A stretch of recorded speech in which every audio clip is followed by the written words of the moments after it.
Then fast forward to 1989. All right. Then this is when the FICO score was actually created. So the credit reporting agencies were created before the actual scores were created. All right. So that should let you know that the actual report, okay, that's what's actually important. All right. The report generates the score, or the profile generates the score. Okay.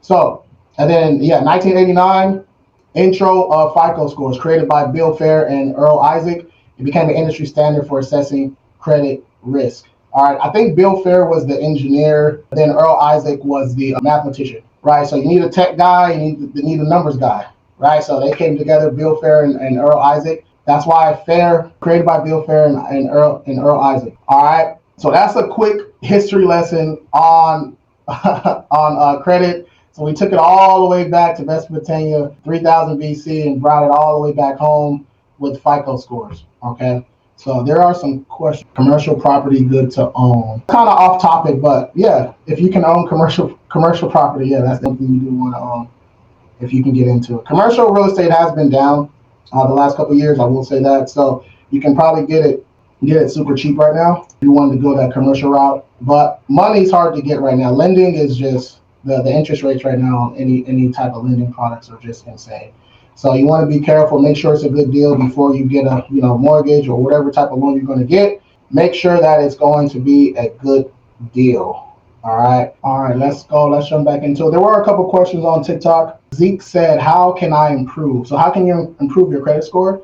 So that's kind of a general question, but usually in general, it's all about finding inaccuracies. You want to attack those negative and inaccurate accounts on your credit report, right? That's usually the stuff that's anchoring your score down, right? People always look at the score first for some reason, but you need to look at the actual report and the credit profile first. So if you got charge-offs, collections, late payments, repos, bankruptcies, any of that type of stuff, that's what you want to attack first. So as you're disputing, as you're attacking that negative and inaccurate items, you're also going to be adding easy accounts, right? Starter accounts or credit builders. We have those available for you for free if you want those. To dispute those accounts, you can do it yourself, right? Or you can hire somebody else to do it. All right. That's pretty much your only two options, right? But if you want us to do it, you can always just shoot me a DM. Wherever you guys are watching at, just shoot me a DM me the word King, and we'll get that call set up. Tammy on TikTok, how long does it take and how much? So you can go to kingcreditservices.com and check out prices and stuff. If you want to see, like a breakdown, like a video breakdown and everything, you can watch the first pinned video on my TikTok page. It breaks it down right there. And then the price is going to be determined on which plan you want, right? Our most popular plan is that gold plan. That's a monthly. We got the platinum plan. That's kind of our high ticket plan.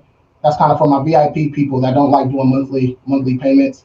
We got our military plan. Okay, so the military plan is very similar to the gold, but it's structured a little bit differently because my military folks, if they're deployed, they need other means of communication, and we have to be careful on, which accounts we attack. So that military plan is a little bit different. Then the bad to bankable, that's a new plan for entrepreneurs. So if you're an entrepreneur, you want to get your personal credit right while building up, your business credit, that's the plan you want to do. We have payment plans for the bad to bankable, and we have payment plans for the platinum plan also. Okay. All right. Last question, Jake. Good work. What's the most increase you have had? We've gotten hundreds of increase removed on credit reports before. I think the most was probably like 150 something. Yeah, 150 something. So if you're going to attack those inquiries, just make sure they're not attached to an open account. Meaning, let's say I just went out and I got me a new Amex, right? That inquiry you get from Amex, you do not want to go on your credit report or Credit Karma or Experian or wherever you're monitoring your credit. You do not want to dispute that inquiry that's attached to that new account, because it's what the people don't tell you. When you dispute an inquiry that's attached to an open account, you're running the risk of getting that account closed. All right, think about it from their point of view. Okay, Amex just gave you a new Amex Gold card.